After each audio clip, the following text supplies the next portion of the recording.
আমার হাতের মোবাইল নিছে গা, আমার কানের জিনিস নিছে গা, আর ঘরের ভিতর যা আছে সম্পূর্ণ বাইরে ফেলাই দিছে। আমার হেবার দরজা মধ্যে কুবাইছে।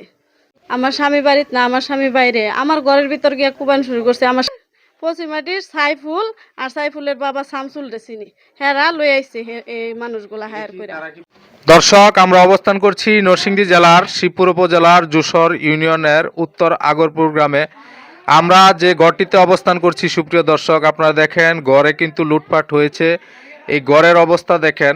এই যে বাড়ির যেই মালিকরা রয়েছে তারা কিন্তু আসলে অসহায়। রাত্র বাজে প্রায় 10টার উপরে। এই মুহূর্তে আমরা সরজমিনে এসে দেখলাম যে একটি বর্তমান সভ্য জগতে মানুষ এহেন কর্মকাণ্ড করতে পারে তা আসলেই অকল্পনীয়। আমরা যতটুকু জেনেছি যে এখানে কিন্তু শিবপুর মডেল থানাকে অবগত করা হয়েছে। 999-এ ফোন দেওয়ার পর কিন্তু স্থানীয় ফাঁড়ির যারা আইন শৃঙ্খলা বাহিনী আছে তারা কিন্তু ঘটনাস্থল পরিদর্শন করেছে। আর ঘটনার যে সূত্রপাত, এই সূত্রপাত কিন্তু একজন বকাটেকে কেন্দ্র করে, যার নাম সাইফুল।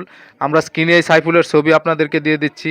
সাইফুল কিন্তু মূলত একজন বকাটে এবং সে কিন্তু সন্দেহপ্রবণ হয়ে এই বাড়ির একটি ছেলের সাথে কথা কাটাকাটির এক পর্যায়ে কিন্তু এই বাড়ির উপর চড়া হয় এবং বাড়িতে হামলা করে, লুটপাট করে। স্যার আমরা কিচ্ছু জানি না, সোজা কথা স্যার, আমি কিচ্ছু জানি না। আমি বেড়ানিতে বাইতাইছি, বাইতাইয়া আমার জিয়ান সহির মধ্যে বয়ে লেছে আর আমার নন্দের পুতারে মুসলমানি করেছে জান্নাতে আজাম আজামে সেই ধরে দেখতো দেখে হেলা এ করতে আমার ঘরে এনো বই আমার নাতি লইয়া এনো খেলতাছে আর ফান খুঁজতেছে।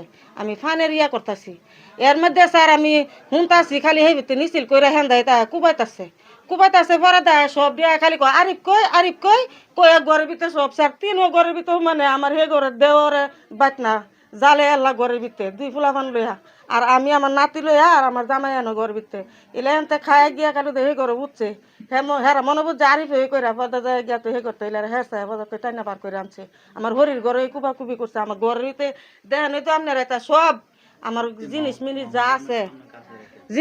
যা আছে সব আমার অলঙ্কার আমার এটা লয়ে গেছে গা।